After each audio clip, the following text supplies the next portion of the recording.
Donc là, on va vous montrer le procédé d'encagement. Donc nous, on utilise comme encagement des cages Scalvini. Alors il y a plusieurs modèles, il y a pas... Moi, ce que j'aime bien dans la cage Scalvini, c'est que la reine continue à pondre. Donc c'est pour ça qu'on a choisi ce modèle.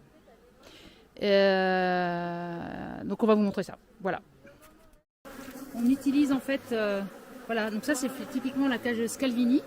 Donc Clotilde va l'ouvrir. Donc voilà. Donc il y a le petit. Donc on vérifie bien que le petit bitonio est bien fermé. On ouvre ça et c'est par là qu'on va faire passer la reine. Donc vous voyez que là il y a un cadre isolant.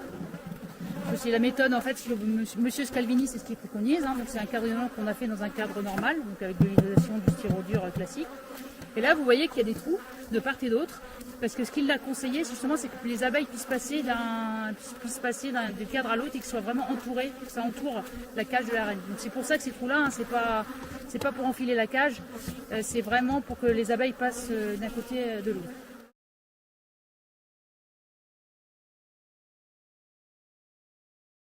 En fait, la première chose qu'il faut regarder, c'est que là vous avez les câbles, donc il va falloir en fait placer la cage à peu près à ce niveau-là, voilà, au niveau du couvain. Il ne faut pas le mettre trop bas, parce que si vous le mettez trop bas, ça nous est déjà arrivé, cette partie-là se casse. Donc là, c'est ce que va faire Simon, il va vous montrer comment. Donc la première chose qu'il fait, c'est qu'il repère en fonction des câbles où mettre la cage. Ensuite, il fait le marquage autour.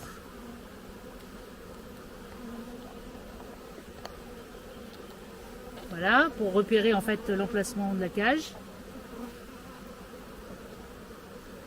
Et ensuite, il découpe.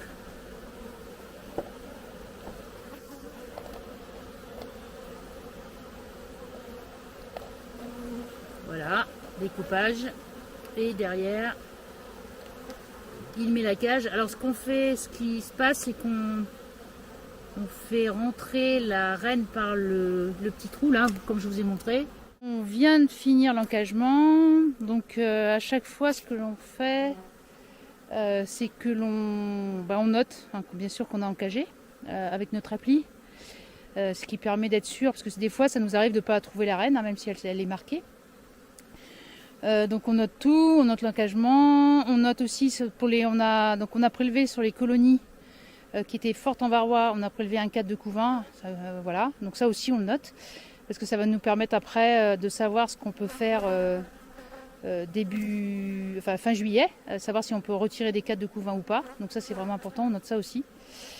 Et puis pour vous donner un ordre d'idée, parce qu'il y a plein de gens qui me disent que c'est long d'encager, c'est clair que c'est pas anodin, mais on le gagne énormément après en fait, comme vous allez voir fin juillet. Et là, il faut compter 14 minutes par ruche entre la recherche de la reine, c'est ce qui est le plus long en fait, comme d'habitude. Entre la recherche de la reine et une fois qu'on l'a trouvée, c'est ultra rapide en fait.